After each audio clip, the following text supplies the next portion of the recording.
अरे चुप रहा प्यारी बेटी, चुप रहा सानू बेटी, चुप रहा हो। अरे चुप रहा प्यारी बेटी, चुप रहा सानू बेटी, चुप रहा हो। ये बेटी तू ही बाड़ू आखी के पुतरिया दुलारी, बेटी चुप रहा हो।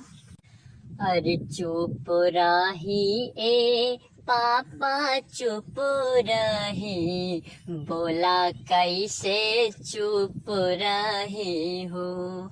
अरे चुप रही ए पापा, चुप रहे बोला कैसे चुप रहे हो।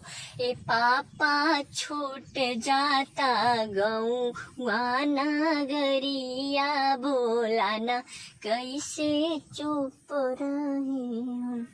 ए पापा छूट जाता तोहारो दुअरिया, बोलाना कैसे चुप रही हो।